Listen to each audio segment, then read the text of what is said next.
Good evening. Welcome to our City Council meeting this evening for Wednesday, August 13th. We are going to start tonight with our special Herriman City Fire Service area meeting. We're going to start with the public hearing and consideration of a resolution adopting a property tax rate that exceeds the certified tax rates. We'll start with Kyle tonight.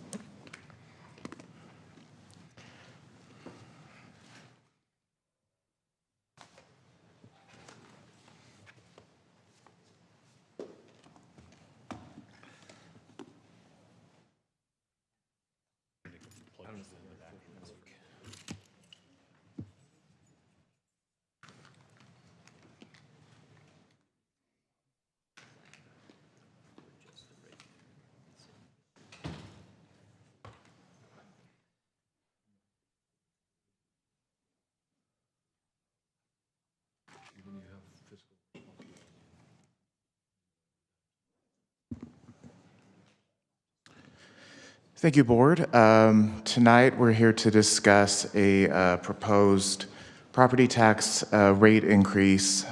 So I do have an agenda for tonight's meeting prior to the public hearing. So first I want to go over the basics of how property tax works in the state of Utah, review the Herriman City Fire Service Area, also known as HCFSA by its acronym, financial performance, review certified tax rate, that's a CTR acronym, and staff recommendation, followed by the public hearing, board discussion and board action, and then finally, to wrap things up, just discuss things that we as staff will be looking for in the future. So we will start with just the basics of property tax. So as many of you on the board know, the County Auditor's Office calculates what's called a certified tax rate. So that's the amount that, it's the rate that generates the same amount of revenue as the previous year plus any new growth. Over on the right of the slide, you can see how the formula actually works. So they basically take the prior year revenue, divide it by the adjusted assessed value, and that's taxable value, not market, to come up with the number, and that is supposed to be revenue neutral. I always like to put an asterisk on that because I've had people bring me their tax forms before and say, well, mine went up $2 or mine went down $3. Your home within your taxing district may be rising or falling more than other properties within that same taxing district, but it should be around the same amount. If an entity wishes to receive additional revenue higher than what that certified tax rate calculates, we go through the process which we're going through today called Truth-in-Taxation. And so that's the basics. So moving on, this is a 6-year history of our assessment from Unified Fire Authority. So the HCFSA, the Fire Service Area, contracts with Unified Fire to provide fire service to the city of Herriman. So we do receive a contract amount that we have to pay every year. So this does show over the last 6 years what that rate has been. So in 2021, it was about $4.2 million. The one that was just recently adopted by the board is almost $5.7 million. As you can see, the average yearly increase has been approximately $204,000 a year. Looking at it from a strict percentage increase, as you can see, the percentage increase was the highest in fiscal year 2023 at 9.13%. The recently adopted budget by Unified Fire was a 2.74% increase for Herriman. And then looking over the last 6 years, it's been approximately a 6% increase. One question staff does get occasionally is, would it have been cheaper for the city to remain in the Unified Fire Service Area, which the city was previously a member of? It operates similar to the Herriman City Fire Service Area, other than there's other Unified Fire cities or townships that are also in that service area. The city chose to leave in 2022, realizing, as you can see on the graph in 2021, that dark blue line is what the city paid into the fire service area versus what our contract was. So essentially, Herriman City residents were subsidizing fire service to other entities within the Unified Fire umbrella. As you can see in 2022, that is when we left, officially left UFSA and started our own fire service area. And as you can see, especially in 2026, there is quite a difference between the tax rate the Herriman City resident pays versus what a resident in the fire service area is paying. So down at the bottom of the slide I do have, so that difference in 2021 was about $956,000, meaning that Herriman residents were paying $956,000 more to Unified Fire than they were receiving back in services. With their last rate increase in 2026, that difference is estimated to be about $1.9 million. That I do put an asterisk on. They did decide in some of the areas to increase service, so that is part of the reason for the increase, but of course, not all of it. But that would show you if we were still in the service area, we would be contributing $1.9 million to other entities within Unified Fire. Looking at the fund balance we have available in the fire service area, and these are updated but unaudited numbers for 25, and then 26 is our budgeted numbers. So at the end of 2025, we did have about $9 million in fund balance. However, our long-range model does assume we are going to rebuild Station 103. Actually, in the Herriman City Council meeting tonight, there is an action request for the contract to rebuild the station. That rebuild is estimated at $8.3 million if the City Council approves all the items in that request. Additionally, as you probably know as a board, staff does prepare a long-range model, and we are working to start updating those models again. We are anticipating another station being needed in 2029 and then also in 2033. One thing of note is when we open a station, we're anticipating those operating costs increasing $600,000 to $730,000. The 2033 station would be at the $730,000. And those numbers are actually from the 25 UFA budget, so we haven't modeled in 26, but I'm assuming the increase will be within that range. And then of note, so thankfully with that fund balance, we will be able to pay cash for the Fire Station 103 rebuild. However, for the 2029 station, we will need to issue some sort of bonding. We'll be doing a part cash, part bond for that station. And then the 2033 station, currently the models show we would need to issue a bond for the full amount.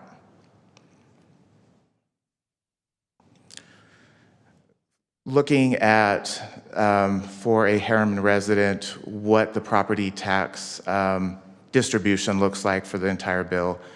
So as you can see, the average home value in the city of Herriman is $640,000. So I did model here at a $640,000, and then there are other entities proposing tax increases. The one that's been in the news most recently is Jordan Valley Water. But you can see Central Utah Water is also proposing a tax increase, and then also the Herriman City Safety Enforcement Area or Police. So as you can see off of the chart, the fire service area is approximately 12% of a homeowner's overall bill. Looking at the certified tax rate, so this, once again, just as a reminder, this is the tax rate that generates the same amount of revenues the last year, plus any new growth we had in the city. So as you can see, the amount we're generating does increase by $382,000. That's strictly due to growth. And then the average home tax amount, as I saw on the other slide, was $468. And finally, moving to what staff's recommendation is on a potential increase, we would recommend increasing the tax rate to cover our assessment that Unified Fire passed on to us this year, which was $147,766. So that would increase a tax bill by 1.7%. Down here below that 529 shows with the new growth money and if this tax increase is approved, That would be an additional 500 and almost 530,000 to the district. For the average homeowner, that would be an $8 a year increase. And while I said we would do this after the public hearing, might be good to just bring this up now. So the next steps, at least on the staff level, is we do plan on updating our long-term financial models, and that's not just for fire, but it's for police and all other city services. And then bring that back to the city council to discuss fiscal sustainability. One of the topics staff would like to discuss is if we're going to have a policy on the increases, do we want to do small incremental increases or larger periodic increases? One thing staff would like to discuss specifically on the finance end is, especially with these contracted services, possibly coming up with some specific financial policies for contracted services. We've been fortunate to have board member Henderson on the Unified Fire Board. However, at some point, he may decide he doesn't want to be on the board anymore. And it would be nice for any new council members going in to at least have some guidance on what the city council as a whole believes in. So with that, are there any questions before the public hearing tonight? Thank you for that. Especially the ratio or the comparison to if we would have stayed at UFA and what we are now. I asked Councilman Henderson about that, and he was going to bring it up, but you hit it high level, so it was great. I appreciate that. And I'll still board. yeah, oh, I'm sure you will. Yeah, but I just know that we've taken steps, and so I appreciate you actually showing that in an actual graph and how those steps have been taken to secure that better service for a lower cost for our citizens. So, thanks.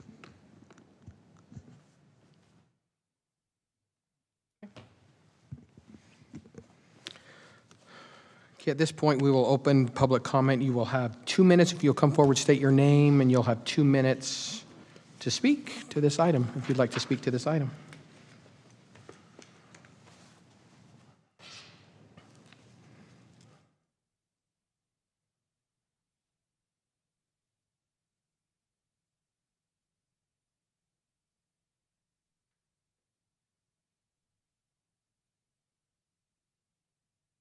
Going once, going twice. Okay, I'll look for motion to close the public hearing. I'll make a motion to close the public hearing. Motion by Teddy, I'll second. second by Tara. All in favor? Aye. Okay, discussion. Jared? Sorry, didn't have to look. This is my baby, one of. All right, so again, I always say for public consumption, especially if people are here, they might not be wanting to speak or have definite questions, but they want information from us. And now where people can watch online and even go back and watch these things, I want to make sure we give people information. So start by saying any of us are accessible, right? Go on the website, you'll have our emails. Feel free to email me any questions that you have on any of these things, or suggestions even. I'm going to do my best to explain this in a somewhat succinct manner. But I hate it when people say things are complicated, because that usually means, and if they don't explain it, that usually means they don't know they don't understand it, right? So yes, it is complicated, but here's kind of my explanation. So one, just high level for the property tax. So my actual profession is as a financial planner. So a big part of my job is to explain complicated financial things to my clients in terms of that make sense to them. For property tax, when we set the percentage rate, it's not the rate that matters. It's doing that calculation on the current value of those properties that sets the dollar amount that we can collect. It's the dollar amount that gets set. So then in subsequent years, you go through that little equation that Kyle had up there. We essentially can only collect about the same dollar amount. So when that's done and your home value goes up, then the percentage actually goes down, but we collect the same dollar amount. So the amount of property tax you pay does not go up with the value of your home, right? The only way that we can collect more dollars from that same property is to go through this process, notify property owners that we're going to change the rate so that we can collect more dollars from their property. So that's what this process is to go through. Hopefully that makes sense. There's a secondary part to the equation that Kyle mentioned briefly. I just call it the equalization formula. So if the value, there's a second part of it that goes into it, says if basically if the value of your home rises or falls much faster than kind of similar homes in the similar area, then they kind of do a little equalization formula. So the best example I can give you, these guys, they turn to me as I bore them with this stuff all the time. I keep a copy of every year of my property taxes here. So anybody has questions, come and ask me. But Herriman City has never changed the property tax rate for the Herriman City line item in your property tax. When I moved here in 2009, that amount for my home was $99. Today, the value of my home is 3 times that amount, and the amount that goes to Herriman City is $119. So that $19, $20 difference is just that equalization. Herriman has never increased the amount of property tax that they collect from our properties. The two that we're talking about tonight are specifically for fire and police. We're one of the few cities that has a specific taxing district for those entities rather than just rolling it into a general tax for the city. But why is that important? Well, we chose to do that when we separated, right? So for this one, I was the one that did both of these, police and fire. When we separated from UFSA is Unified Fire Service Area, right? A service area is a taxing district, right? So when we were part of that, so are several other cities. That board at that time was comprised of about 18 people. We had 1 vote out of 18. That tax money went directly to that entity, and we had 1 vote to decide how that money was spent, what our service level was, right? So how many stations we have out here, how many people are in the station, is it a 3-handed crew or a 4-handed crew, et cetera. We had 1 vote. So in large part, that money was going to that bigger service area, and that board was deciding to use the money for other things rather than Herriman City. So it got to the point where our growth was getting much larger and we weren't getting those dollars back in the service. We finally took action and decided to separate from the taxing district. So at that time, we made the decision to create a separate taxing district strictly for fire rather than just add it on to the cities, right? I think that first year we had to add it onto the cities just because of the way the county's taxing structure worked. That first year we had to do it there, and then we split it out the following year. It was the same dollar amount. But we chose to do that mainly for transparency, to show you, and to make sure that those funds are separated from general city obligations, that's used for, in this case, the fire department. And that it's easy for residents to see. It's easy for staff to know that that's where that money goes. They can't look at it, or even elected officials who can't look at that money and say, we want to use it for something else. That's what it's for. So that was the impetus of us separating so we can kind of control the money. So the big difference, really what that means is 2 things. We have our own service area taxing district, so we collect the money, and then we decide how to spend it. So we could choose to just start our own fire department if we wanted to. What we chose to do at the time is, prior to that change, UFSA, the taxing district, owned the land and the fire stations. So again, that 18-member board decided what to do with the land and fire stations, and we have 103 that needed to be rebuilt a long time ago, but those funds are really put towards other areas. So that's just a quick, easy example. So by changing it to where our service area now owns the land and the buildings, and we've chosen to contract for the fire service with with Unified Fire Authority. So they provide basically the trucks, the equipment, and the people. Right, so each year they send us a bill that says this is what it costs for those things to provide the service in your area.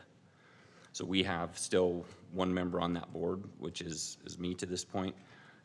That board is the full 18 members. So we have 1 vote as far as the UFA portion, which is regards to the service of those. A few years ago, I was asked to chair the finance committee, which largely basically decides the budget, and then we make a recommendation to the full board.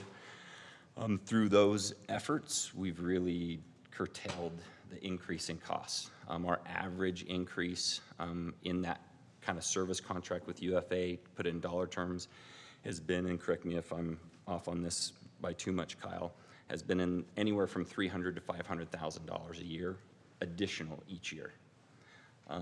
Until this year, the last couple of years, I and a couple of board members have really pushed and worked with the fire chief and his staff to look at making things more efficient and cut costs. So rather than a $300,000 to $500,000 increase, we've seen about a $150,000 increase, which really just reflected kind of the 2% inflation that we're seeing for mainly things like wages and insurance, retirement benefits, those types of things. Is that succinct enough? I kind of, did I hit all the high points? So those are the main things. And yes, we've been much better off that way. By controlling the money, we can continue to decide the level of service, right? So prior to that change, it would go to the service area and they would decide, well, do we want to put another station out in Herriman? Well, now it's our choice. Do we want to build another station, right? And use the funds for that and then contract for service to do that or not. So we're looking at those models. When does it make sense for us to put in another station in our growing areas, and how do we fund it? So this is part of looking ahead to that, of separating those funds so that we can make sure we provide a good service level. So we're only looking at doing an increase that covers that about, I think it's 130,000 or so, 130, 150, 150,000 increase for this year. That's the only increase that's being done, is simply for the UFA contract. So we're still looking at funding the land, buying the land and building the buildings, right, on our side of things. Just by making this change, as Kyle mentioned, we're able to pay for the rebuild of 103 in cash from the money that we've saved by leaving UFSA the last, 4 years, 3 or 4 years. So we'll continue to see those savings for a bit, but as we build more and more homes, then we're gonna have a higher need for that service level, and that's what more or less this board, the council, has to decide, is when does it make sense to add that? And we really look at the need for services in those areas. How much time does it take to get, the people there to provide that service? So does that cover it? Yeah. So those are my main things. So typically, I'm very opposed to increasing taxes in any way, shape, or form. But inflation is real, and what we just described for property taxes, the dollar amount does not increase with your home, but the inflation cost, right, for people's wages especially, is the big thing for public safety. That cost does go up. So by funding it just with property tax, then we have to go and adjust that. I've gone on at length in prior meetings, and I'll continue to as well. In this one, I'll save it for our conversation with the police department, but it goes to both of these as well as other services the city provides. As we are able to hopefully finally capitalize on some commercial areas and bring in some sales tax, that's a different source of revenue. Really the only other one that we as a council have is to get sales tax revenue to offset property taxes. So as we hopefully start to see a bigger increase in sales tax as some of these businesses come in, larger shopping centers, I feel that we should look at, as part of our policy, taking a portion of that specifically to dedicate to public safety to help with the inflationary costs, so that we're not just relying on property tax. So a little bit about the plan, things that we've been doing to plan and take care of these things responsibly. So, all right, my throat's dry now, so I'll stop talking. Any other comments from council? No, I want to second Jared's comments. He goes in quite a bit of great detail on it. And he seriously does carry around his last 10, 15 years of tax return or tax documents. I only have 3 or 4 that I can look up. But I have all my power bills and gas bills and everything else too. Must be an accountant or something, right? That's the financial planning Yeah. part. But again, yes, it's a small increment, but we realize it's a big impact to every citizen. 1.7% is not an insignificant value, because it does fund life-saving apparatuses, equipment, manpower. But like, there's some people it's just $8. That's significant to any homeowner. And so I want to make sure that we don't take this lightly, and we only increase it the value we have to get the level of service we need. And it's not the 5 or 4 of us tonight that dictate that level of service and times and calls and times to, they have computer software that dictates all that. So much smarter people than us tell us what we should do on those things and how we should affect that. But we could raise it 3-4 times excess to pay for it, our new fire station, but we don't have to because we've been financially responsible and transparent in that. So I appreciate Kyle for giving that presentation and for Jared's explanation on that. So that's all I have. Okay, with that, I'll look for a motion then. I'll make a motion to approve resolution number R02-25, adopting the rate of tax of 0.001352 and levying taxes upon all real and personal property within the Herriman City Fire Service area. Motion by Jared, Second? second by Teddy. Jared, Yes. Teddy, Yes. Tara, Yes. and I will vote yes. That motion carries. Look for a motion to adjourn. So moved. Second? All in favor? Aye. Thank you. Okay, we'll move on to our special Herriman City Safety Enforcement Area meeting. We'll call that meeting to order, and we'll start with our public hearing and consideration of a resolution adopting a property tax rate that exceeds the certified tax rate. Go back to Kyle for this one. You ran away for a second.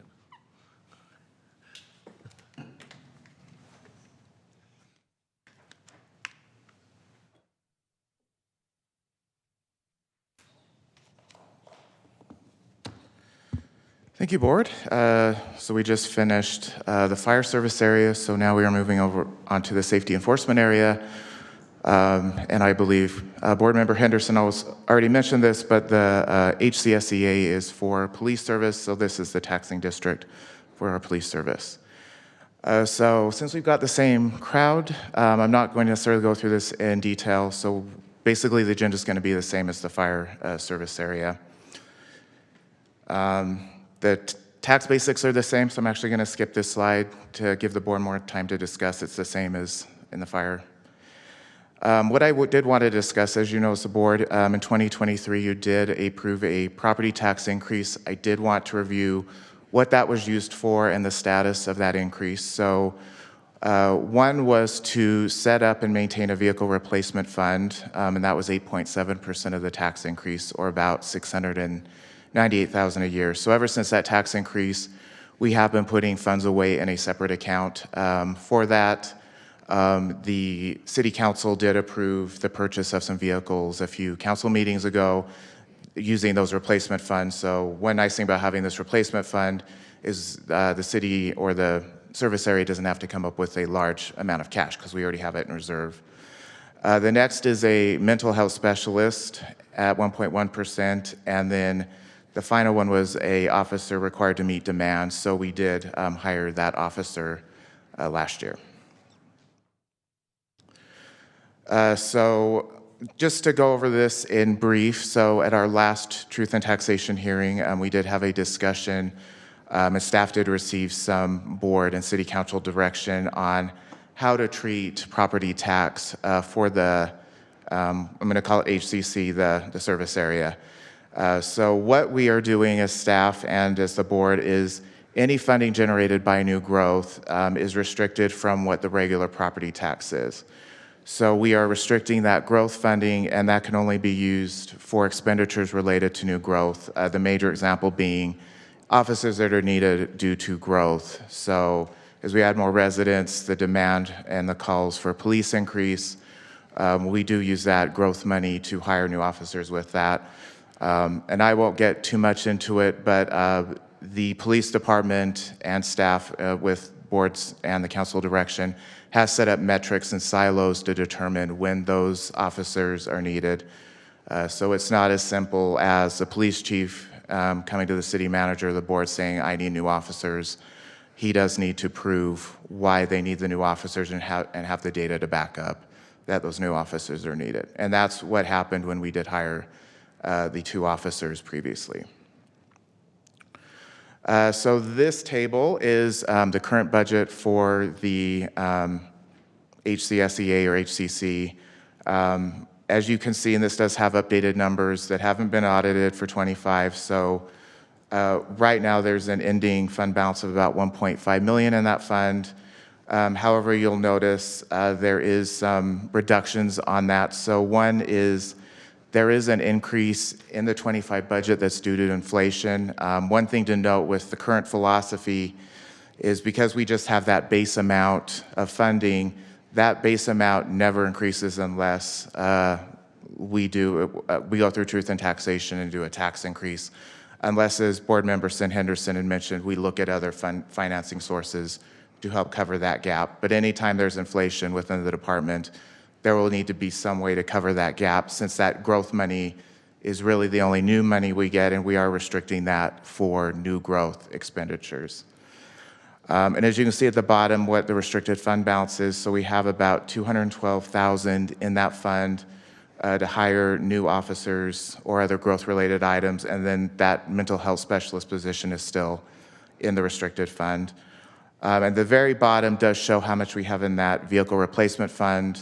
As I mentioned, we're putting away that $697,000 a year. So at the end of this fiscal year 26, even with those vehicle purchases we are making this year, we'll still have about 1.6 million in that fund. Looking at the historical expenditures for the police department itself, as you can see, expenditures, of course, have increased since 2020 through 2025, which is preliminary. I do want to note, of course, the blue portion of the chart, this chart at the upper left, is personnel. So approximately 85% of what the police department spends is on personnel. As you can see, their operating portion is much smaller than that, about 1.2 million.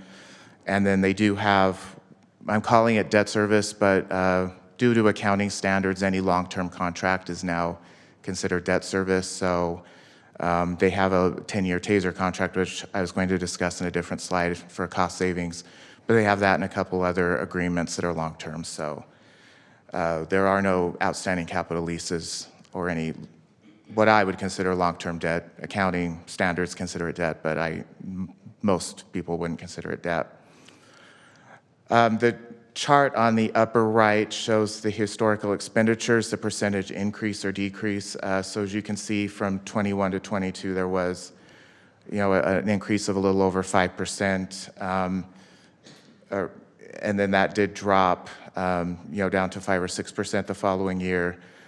And then, as you can see, their expenditures actually decreased in fiscal year 24. That was mainly due to the prior year having a significant number of capital expenditures, mainly being police vehicle replacements, which is one of the reasons we decided that the vehicle replacement fund would be a good idea, because it does avoid these huge one-time purchases. And then the bottom graph shows by percentage what makes up the police department's operating budget. As I mentioned, 85% is personnel, only 13% is operating. So they really do have a small portion that they can easily control without it affecting residents. On the personnel side, if you have police officers, there's going to be a significant level of service decrease. So they really have a small amount that they really have control over. And because of personnel costs being such a large percentage of their budget, these two charts show personnel costs by both sworn officers. So this is taking their personnel costs and then dividing it by the number of officers they have during the year. So the blue line is that personnel cost per sworn officer, and then that orange line is the number of officers. So as you can see, we've added more officers since 2020. And then also the personnel costs have increased, although I will note in 25 that actually did slightly dip. And one thing, the chart on the right, why I put this in is one of the things that the police department has had, especially during COVID, was, as you probably all remember, there was an extreme need for police officers, and a wage war did start in this state, and actually it was nationwide.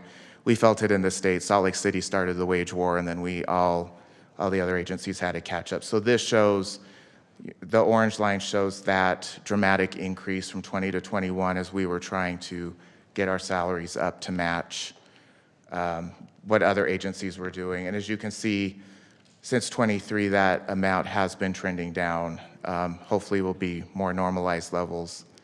That could be a discussion for another day. But there are averages at the bottom, so that hourly rate increase over the past 6 years has been about 4.7%. Meanwhile, the personnel cost per sworn officer has gone up about 1.7%. Question on that, Kyle, and Sure. Cody might answer this. Is it because of when we started, we had a lot of later in service duty officers, and they're starting to fall off or retire or transition, so we're having younger officers, lower cost officers at the start of their careers, or what is that? Are you talking about why it decreased? Yeah, from 24 to 25. So one of that is it's salary savings. We had an officer on active duty with the Army, and so we could not build, so his position was there. We were covering those shifts with overtime. So you're seeing, Okay. that's the primary anomaly there, is that we were actually down a full officer as he was doing his time with the Army. Okay. The other that I can think of off the top of my head is we have had less turnover in the last year. So when we have a officer separate from employment, we have to pay out his vacation. There's other payouts that occur that, if they've been here since 2018 when the office, when the department was formed, they could have a pretty significant vacation accrual built up. I did the same thing when we discussed fire, but I did hear this with our last Truth-in-Taxation hearing that we would have been better off to stay with Unified Police Department. It is a little difficult to determine what that would be because there have been departures with Unified Police, which has changed how their service model works and has also increased their cost. But this does show, the orange line shows what the tax rate is, what the tax rate generates for the city service area versus if we were in Unified's Salt Lake Valley Law Enforcement Service area. And as you can see, the difference for 26 would be about 5.7 million. One of the last slides. So one thing I do like to highlight, because especially one thing, and even me as a taxpayer, when I hear that there's going to be a property tax increase, I say, what did you do to try to reduce your operating costs? So I do have some efficiencies here that the police department has implemented or will be implementing shortly. So one is they have worked to decrease that small discretionary spending, that operating budget of theirs by 20%. They did implement an AI report writing tool that helps the officers write their reports, which, not being a police officer, I've heard nothing but great things about it, and it's improved the accuracy of the reports, and it's improved the time the officers have had to spend doing report writing. The police department is also looking at implementing a report submission system for low-level crimes called Community Report, so that would allow individuals to go online and file certain low-level reports online, which would save, of course, officer costs. That is expected to go online in this fiscal year.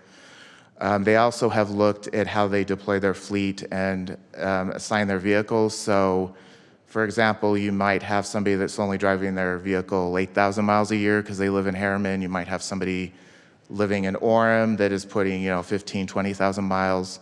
The police department's sensitive of this, and they will swap and arrange cars, so they try to level out the amount of miles going in every vehicle. So we don't have, at the end of 5 years, have one vehicle with 120,000 miles and another with 40.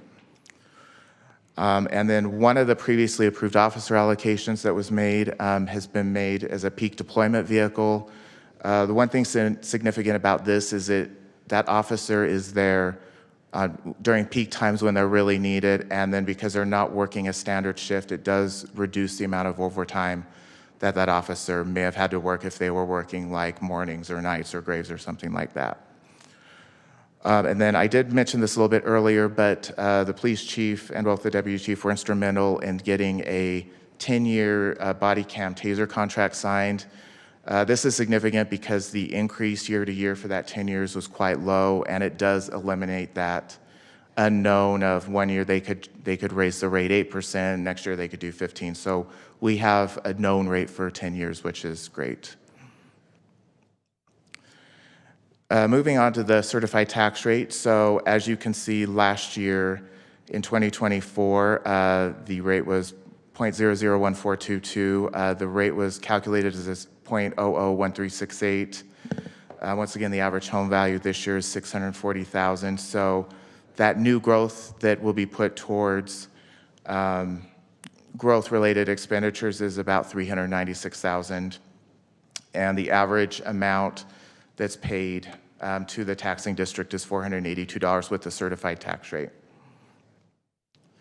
So moving on to staff recommendations, so we would recommend adjusting the property tax amount by 5.3%, or about $514,000. So as I had mentioned when we looked at the financials, in 2025, our expenditures increased about $237,000 just due to inflation.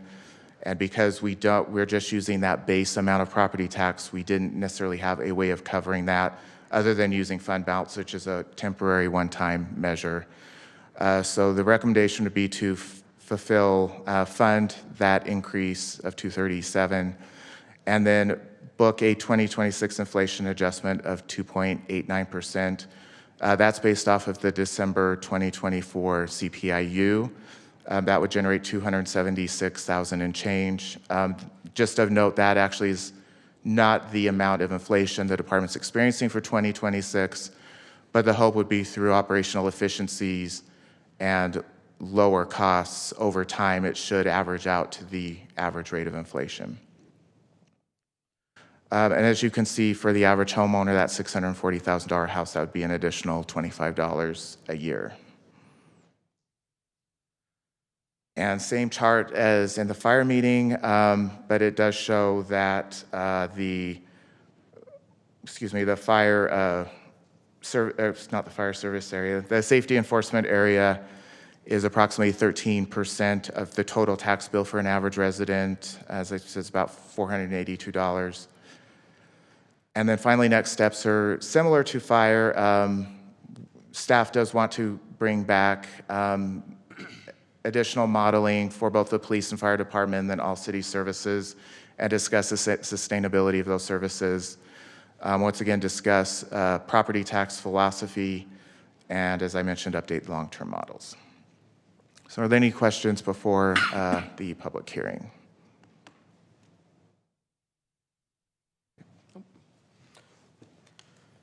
Thank you, Kyle.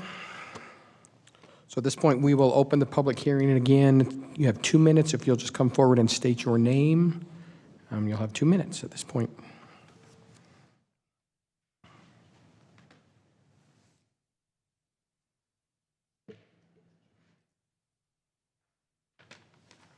So my name's Mike Jensen, and I live 14393 Butterfield Parkway, up in that area.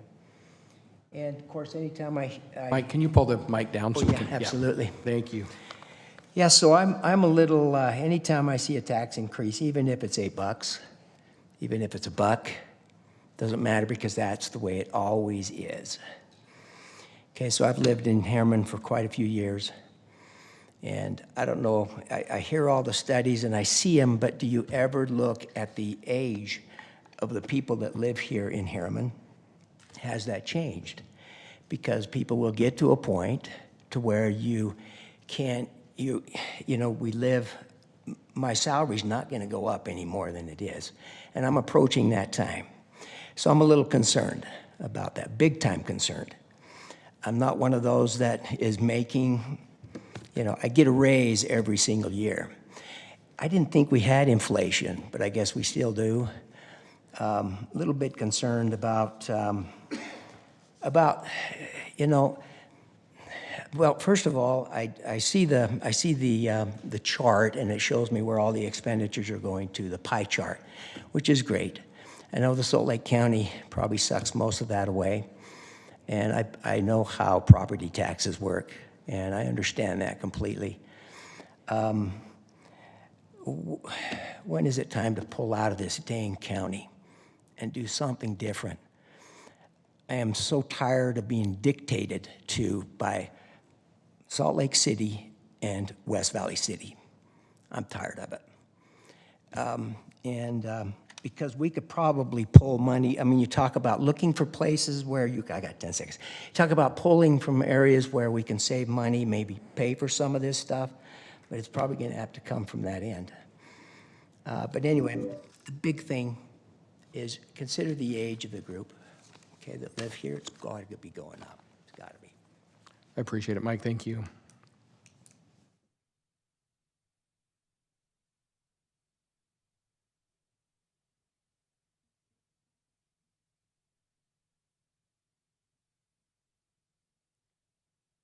Okay, seeing no further comments, I'll look for a motion to close the public hearing. So moved. Second. All in favor? Aye. Thank you. Any further discussion on this one? Sorry, Jared, I'm just going to look at you first. And anybody else want to? Mike, to address your comment, we take every tax increase seriously, even if it is just to cover inflation. The philosophy we kind of set out to start doing is growth will pay for growth, inflation, we need to adjust to pay for inflation, because a police officer's not getting any cheaper, apparatus or fire truck's not getting any cheaper. They're getting more expensive, and our dollar is not a dollar anymore. And if there was a better way to self-govern and have a separation, that would be wonderful. I don't see a clear path there or a great option. We're part of the county as the greater government, and yeah, they do tax us. The school district tax us. Not only that, is we pay more tax to our county library than you pay to the city. And so those are a couple known facts. And so if you're not utilizing that and being on a fixed income or the age of the city, although we have a very low, medium, average age, we have to look for those people that were here long before us and long after us and have that, constraint in their finances. So I appreciate your comment. And I'll echo that, Mike. To your point about leaving the county, that's how we've actually saved millions of dollars for our residents by leaving 2 county-wide agencies. By leaving UPD and leaving UFA, we have saved millions, right? So we're constantly looking for those ways to save where we can, because we share a lot of your concerns, absolutely, right? I don't like the property tax system. I think it's not great, right? It's just not great how it doesn't account for automatic inflation. Just there's certain things, but it makes us accountable to come and justify why we are, so we don't come to the residents for an increase unless it absolutely is necessary, right? To just keep up with our levels of service. And we understand, just like Teddy said, none of us have said up here it's just $8, right? None of us have that attitude. We understand $8 is $8 on top of, Jared always says this, it's on top of $10 here and $20 there. So that adds up. Yeah, it's a compounding feature every year. So we are so sensitive to that. We're just at this point trying to keep up with costs have escalated, and this is our only way to. But we are, and I truly mean that, we're truly sensitive about, the elderlies and the elderly residents, and your income's not going up as fast as inflation is right now, and as fast as taxes are. So we try to cut where we can and take every effort to, but we do. It's not easy, it's not fun, but we're just trying to keep the levels of service where they're at. So. Ready? Okay, I'll look for a motion then. No, I got a bunch. I got a Oh, bunch. you got comments is what you're, I got a bunch. I thought we were gonna get off on this one. Throw a motion on the table. Hurry, Teddy, hurry. So, Mike, I really appreciate you stepping up and commenting for us. I'm sure that it's the same concerns and feelings for most people. Honestly, one of the main reasons that I'm up here, this is extra, right? This isn't our jobs, right?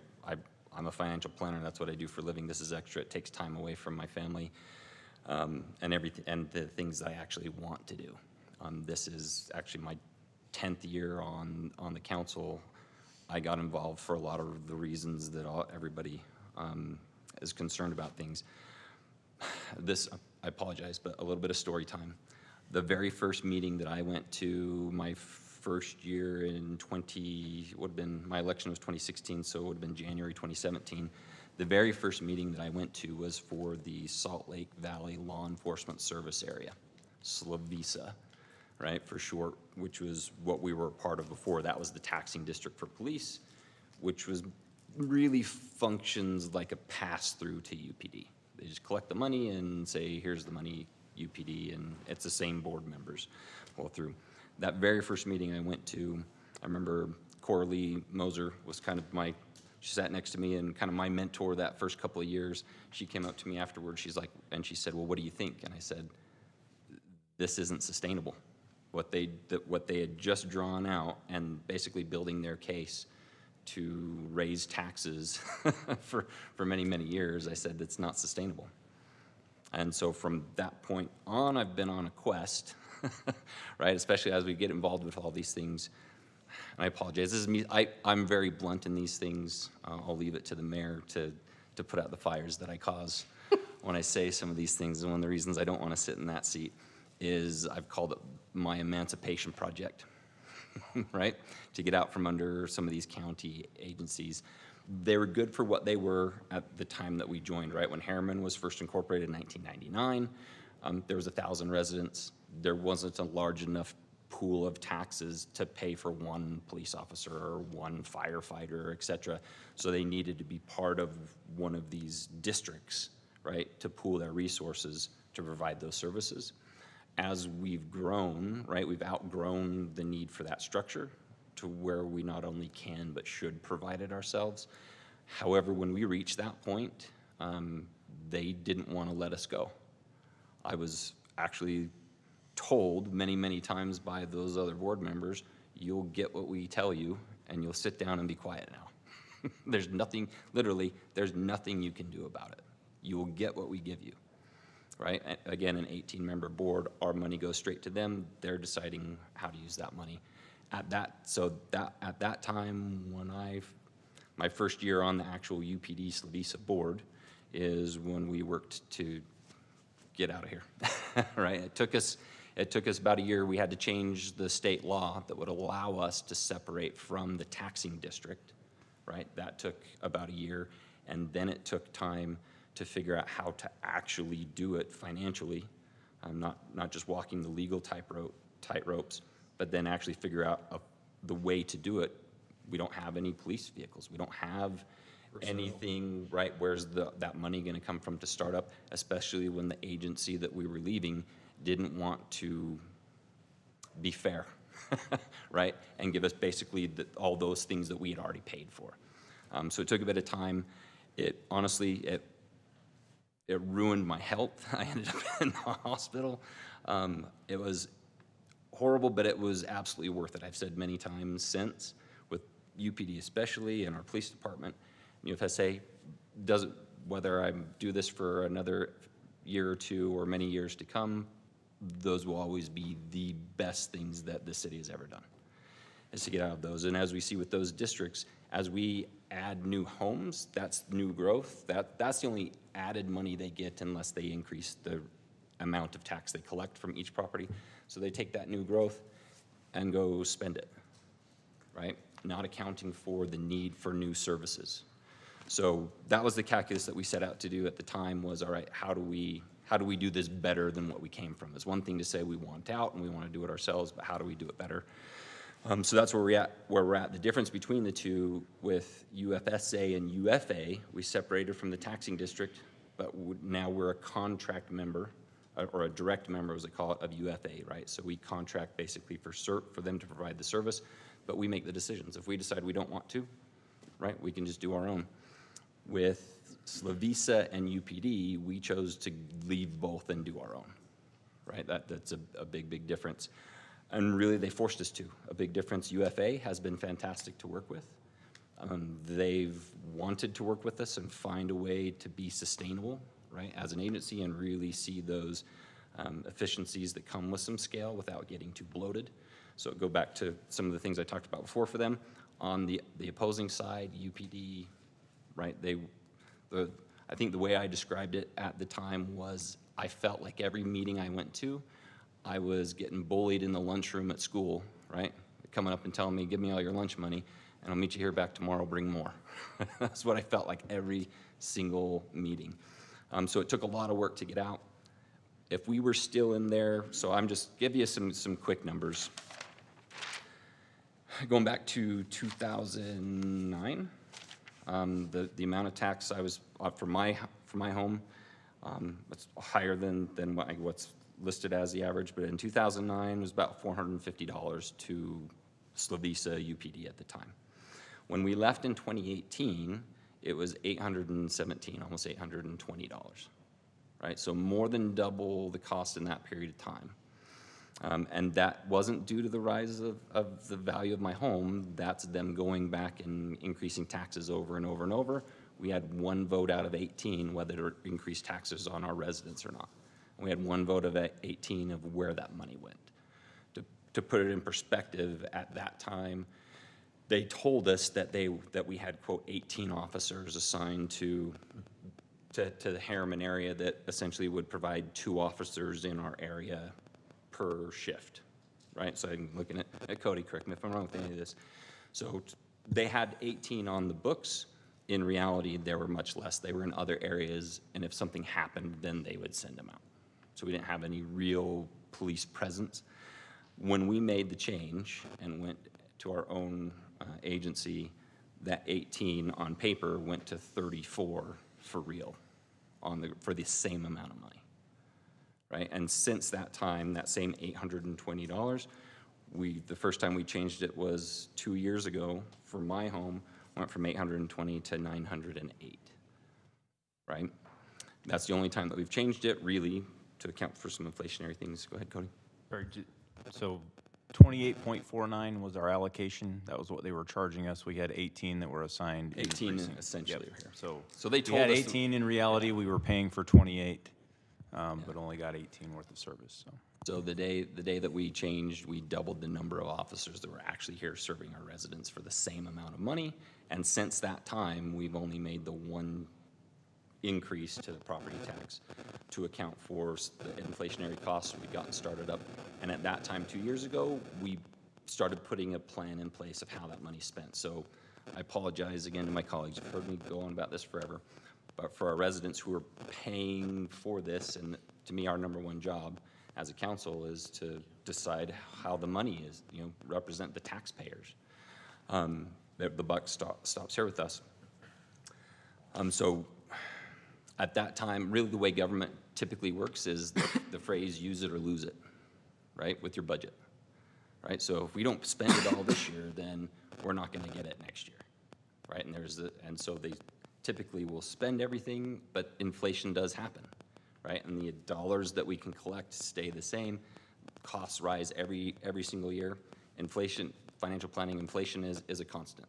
There may be 1 year where it's not as much or it's more, but on average, it's 2 to 3% per year. Steadily on average going back 100 years, right? Some years will be higher and some years will be lower, but on a 10-year rolling average, we're between 2 and 3% average increase in costs. So that does happen. However, if you actually, please, look at your property taxes. I go back to 2009, so it's just Herriman here. But the average increase for all of the other entities, right? So Jordan School District District Debt Service, State Basic School Levy, Salt Lake County Bond, Salt Lake County Library, South Salt Lake Valley Mosquito Abatement, Jordan Valley Water Conservancy, Jordan Basin Improvement, Sewer District, Central Utah Water, Multi-County Assessment, County Assessment Collection Levy, and then Herriman City, Herriman Fire, Herriman Police. Those are the only 3 of any of those that Herriman City controls, right? So we are doing absolutely our best to limit those impacts on our residents. All of the rest of those are not us. There's a misconception that all of your property tax goes to the city. A very small portion of it does. But put a couple things in context. I told you the increase there from those entities, so we've done a good job to limit those. As Teddy mentioned, Herriman City, this year, so 2024, I paid $120 to Herriman City. That was my tax for Herriman City out of $7,200 total, right? The majority goes to schools, about $3,500, about half goes to the school district, and then the county, and then R3. Compared to the city, Salt Lake County Library, as Teddy mentioned, $285 compared to the 119 to 2.5 times to Herriman City, right? So we really are trying to, do our best that way. When we increased taxes 2 years ago, for the first time ever, that Herriman City has increased taxes of any kind that we're directly responsible for the police department. I don't know if you can go back the slides to that breakout, just the fund balances, where we separated the vehicle fund, the mental health specialist. Did we lose the person driving it? There he is. Sorry, of course. So at that time, rather than just increase taxes and say, okay, here's more money, go spend it, right, and then we'll increase it when you need more, we said, no, we're going to actually budget it and say, this is what you can do with these amounts. So as we have new growth every year, that new home that gets built pays this property tax, but that should be set aside to hire the officers we're going to need in the future for that increased service demand, right? So we've separated that and said you can't spend that, right, until there's an actual need for it. So we're not just spending every penny, that money's saved basically in a dedicated savings account, so that when it's demonstrated that we really do need to add, another officer per shift, or in a particular area, a detective, et cetera, right? The data shows that, all right, we really do need to add it. We have the funds there to put them out there, rather than waiting what would be kind of a 2-year process to do this, to raise more funds, and then it's another 6 to 8 months before you actually collect those increased funds on the next property tax year. So we're trying to think ahead that way, separate those funds so they can't just spend it, right? Because if that money's there, let's spend it. Well, inflation's still going to happen on top of that. And then we're going to need to add someone, and then you have these higher and higher increases. So we've separated those things. Vehicle replacement, we know that those vehicles are going to wear out, right? So we've put a plan in place and dedicated those funds so that we have that. We set aside funds for a mental health specialist.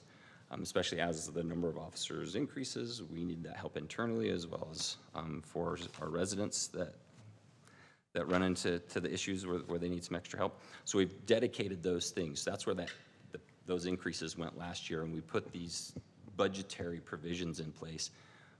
But we noted it at that time that only takes care of those things that were immediately pertinent at that time. It didn't address inflation, right? Inflation is still going to happen, so we chose to, at that moment, this is how we want to run the baseline budget, and then we'll have to deal with inflation in really one of two ways.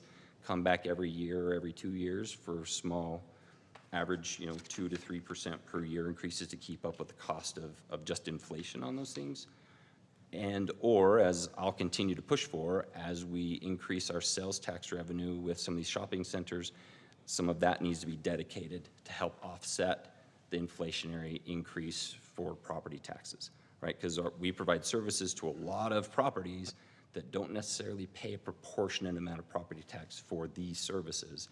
It only makes sense that we take some of that other revenue towards this, along with the fact that sales tax is subject to inflation, right? The cost of goods go up, the percentage of tax on that is a percentage, and that amount's higher. Then we just have to deal with recessions and what that does. So we're putting some of these budgetary things in place. I don't know if I'm looking at Nathan, he's been in several cities, worked in several cities around the country. I know after this many years, I know plenty of mayors in other cities. I don't know of any municipality that is doing these sorts of things, right? They usually put it in the pot and say, okay, where do you want to spend it all? And we need more money, we got to go ask for more. If we can have an average increase that only matches inflation versus all of these others, if you added up the average for the school district, for UPD, for UFSA, those others, the average increase is 8% per year, a discrete increase. So rather than 2 or 3, it's 8%. If I actually did the compounding, it would be higher than that. So they don't just do inflation increases, they say that's what it is, but they've spent all of the new growth money on stuff, right? And then they've run out, and now they need to add more, so that's why they come in with 10 and 20% increases. One, it's unpopular to do this, but they've spent it all and they don't know how to change. So we're really trying to be as frugal as possible, but also put long-lasting plans in place that kind of keep it that way. Mr. Mayor, if I might. Yes, please. If you're chair in this meeting, Yep. board members. So we do, it's been mentioned a few times, we do long-range planning. We're attempting to model what we think will happen either from population and those levels of service. The police department specifically has some data-driven points that we know when we hit that, that's when we would trigger needing to discuss hiring a new officer. So we're doing that modeling. Philosophy-wise, since I've been here in 26 plus years, the use it or lose it is a terrible approach. So we have really tried to pull that back. We try to budget on what departments think they need. And if they don't spend it that year, it goes back in and whatever priorities come back. Try not to make it a punishment, but I hate silly, in other cities I had not this chief of police, but another chief call it Christmas in June and he would start spending money. So then I got to play Scrooge in June or Grinch, I don't know which was, but we stopped that because it was just silly stuff. Here, I don't see that. Our departments are very mindful of those funds, and so we're trying to do that. We are going to need to sit down and discuss levels of service and all those expectations our citizens have, whether it's in police and fire, how their roads, the pavement on the roads, the parks they use. We have to kind of push and pull. Often we discuss these almost like they're in vacuums, but they're not. And so even when we did that increase for PD, we pulled some expenses that HCC was paying for and pulled those into the general fund. So we've started doing that without giving them a subsidy. We just took those expenses into a different fund. We're going to have to continue to do that as we grow and manage expectations. And so that's our commitment from the staff side, is that we want to sit down with council. We need your direction as you hear from your residents what it is. When we talk in the vacuum, people say, I'd be willing to pay for that. Yeah, I mean, the common question is, do you want another police officer? Well, yeah, sure. Do you want a pickleball court? Yeah. Well, are you willing to pay for it? And then the answer usually is no. Isn't somebody else going to pay for it? And along those lines, and I look to Cody, Chief Carr and I've talked about this from the inception of our police department. But to put in perspective, the sheer cost that comes from your property tax, right? There really isn't any other revenue source right now. As I just mentioned, we hope to be able to take a portion of some increased sales tax revenue to help offset the inflation, but there's never going to be enough in the cul-de-sac that is Herriman, right? To really do much more than that. We've done our best to, I call them the beachheads, just preserve some commercial areas that in the couple places that are viable where we do touch transportation corridors, et cetera. But to put it in perspective, to add one police officer, per day, per shift, it's not just adding one, it's adding 4. Right, plus Probably 5. Maybe 6. Plus a sergeant, because then you have to have a command staff for for those 4. So just some simple math, to add one new officer at an average pay rate, it's about $250,000 per officer, give or take, right? So times that by 5. I will point out that includes their equipment and their truck. So amortized over the time frame. But that is the cost of a new officer. And then you could say, well, then the ongoing cost the next year, right after you've paid for the truck, et cetera.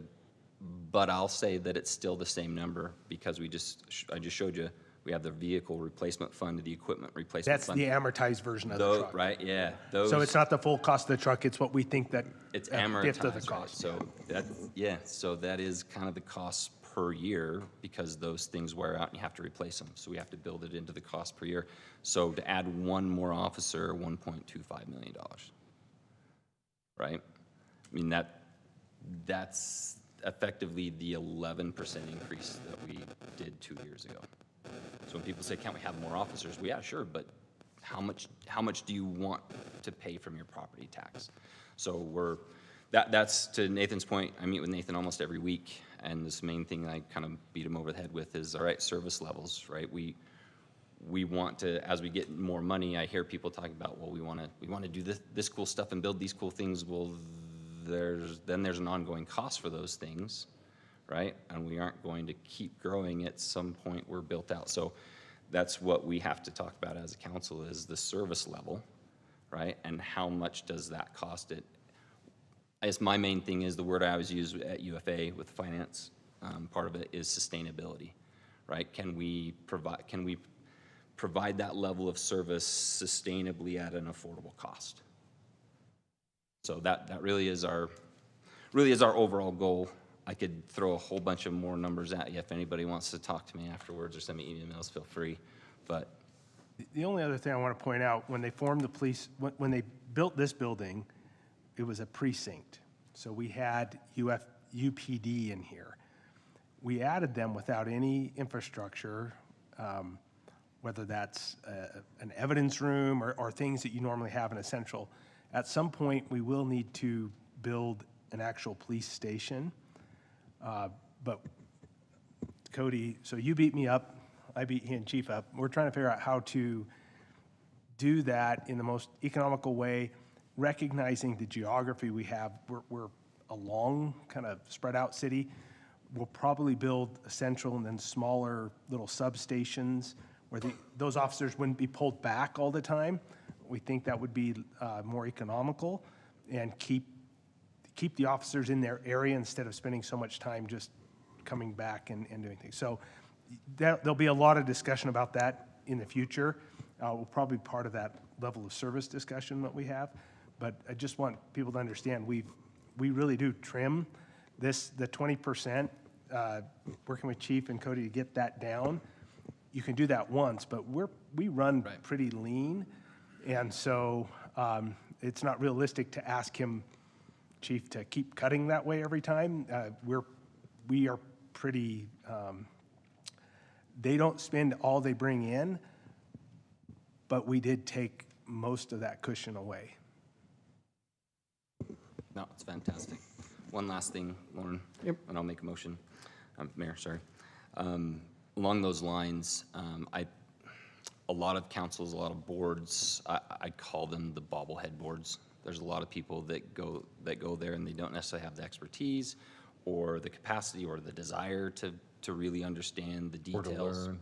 Right? And so they end up going like this when the presentation comes up and they say, we want more of this, we want more of that. Like, oh, well, okay, I guess you guys are the experts and we'll just have to do that. One of the reasons that I drone on about all of this anytime we talk about taxes especially, or the service level and the costs, is usually it's not the same people that are coming here and that are watching or listening.